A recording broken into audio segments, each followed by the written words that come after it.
നേഴ്സിങ്ങും ഡോക്ടേഴ്സും. Okay, അപ്പം നമ്മുടെ ഇന്നത്തെ ഒരു എന്നാ പറയണ്ടേ, ഹോട്ട് ന്യൂസ് എന്ന് പറയുന്നത്, അല്ല ബ്രേക്കിംഗ് ന്യൂസ് എന്ന് പറയുന്നത്, ആലപ്പുഴ മെഡിക്കൽ കോളേജിലെ നമ്മുടെ ഒരു സർജറി കഴിഞ്ഞ പേഷ്യൻറ്റ് 5 വർഷത്തിന് ശേഷം എന്താ പറയണ്ടേ, അബ്ഡോമിനിൽ ഒരു സിസറുമായിട്ട് അല്ല എന്തോ ഒരു ഇൻസ്ട്രുമെൻറ്റുമായിട്ട് വന്ന് എക്സ്റേ കാണിക്കുന്ന ഒരു വീഡിയോ അല്ല പിക്ചർ ഞാനിന്ന് കണ്ടു.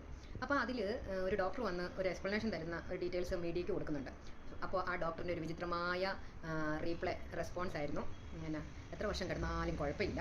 അതിൽ ആ ഡോക്ടർ മെയിനായിട്ട് മെൻഷൻ ചെയ്ത ഒരു കാര്യം, സർജറി ചെയ്യുന്ന ഡോക്ടറും നേഴ്സും സർജറിക്ക്, അതായത് അബ്ഡോമൻ ക്ലോസ് ചെയ്യുന്നതിന് മുമ്പ് കൗണ്ട് ചെയ്യുന്നു, ഇൻസ്ട്രുമെൻറ്റ് കൗണ്ട് ചെയ്യുമെന്ന്.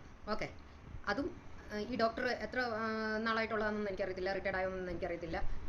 ഈ നമ്മുടെ പല പ്രൈവറ്റ് ഹോസ്പിറ്റലും ഗവൺമെൻറ് പ്രൈവറ്റ് ഹോസ്പിറ്റൽ പറയാം, NABH എന്ന് പറയുന്ന ഒരു സംഭവം വന്നതിന് ശേഷമാണ് ഇവർ ഈ പറയുന്ന ഇൻസ്ട്രുമെൻ്റ് ഒക്കെ കൗണ്ട് ചെയ്യാൻ തുടങ്ങിയത്. ഓക്കെ, ഞാൻ നേഴ്സാണെന്ന് ഇപ്പോൾ എല്ലാവർക്കും അറിയാം.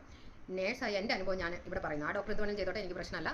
എൻ്റെ ഒരു എക്സ്പീരിയൻസ് ഒരു ഡോക്ടറിൽ നിന്ന്, ഒരു സർജനിൽ നിന്ന് ഞാൻ ഫേസ് ചെയ്ത ഒരു കാര്യമാണ് പറയുന്നത്.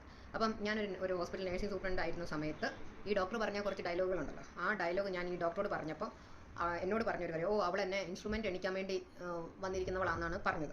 ഓക്കെ, അപ്പോൾ ഇങ്ങനെയൊക്കെ കംപ്ലയിൻറ്റ് വരുമ്പം എല്ലാ ഡോക്ടർക്കും പറയാം, നേഴ്സിൻ്റെയും ഡോക്ടറിൻ്റെയും റെസ്പോൺസിബിലിറ്റി ആണ് എണ്ണുക. അതിൻ്റെ ഇടയ്ക്ക് ചിലപ്പം നേഴ്സ് ആ ഡോക്ടർ പ്രത്യേകിച്ച് പറഞ്ഞു നേഴ്സ് എന്നുള്ളത്. അപ്പോൾ ആ ഡോക്ടറെ നമ്മളൊക്കെ ഹോസ്പിറ്റലിലെ പോളിസീനെ ഫോളോ ചെയ്തിട്ട് തന്നെയാണ് മുന്നോട്ട് പോകുന്നത്. അപ്പം അതിൻ്റെ ഇടയ്ക്ക് നിങ്ങളെപ്പോലെയുള്ള ആൾക്കാർ അതിന് ഭയങ്കര കൊടി പിടിച്ചുകൊണ്ട് മുന്നോട്ട് വരും. എനിക്ക് പറ്റില്ല, എൻ്റെ കാര്യത്തിൽ ഇടപെടണ്ട, ഞാനാണ് സർജൻ, പിന്നെ നീ എന്തിനാണ് ഇത് ചെയ്യുന്നത്? അപ്പോൾ ഇങ്ങനെയൊക്കെ പറയുന്ന കുറേ ഡോക്ടേഴ്സ് ഉണ്ട് ഈ കേരളത്തിൽ. അവർക്കിട്ടുള്ള ഒരു പാഠമാണ്, അവർക്ക് എല്ലാവർക്കും ഉള്ള ഒരു പാഠമാണ് ഇന്ന് എക്സ്റേയും പിടിച്ചുകൊണ്ട് ഒരു അമ്മച്ചി വന്നിരിക്കുന്നത്.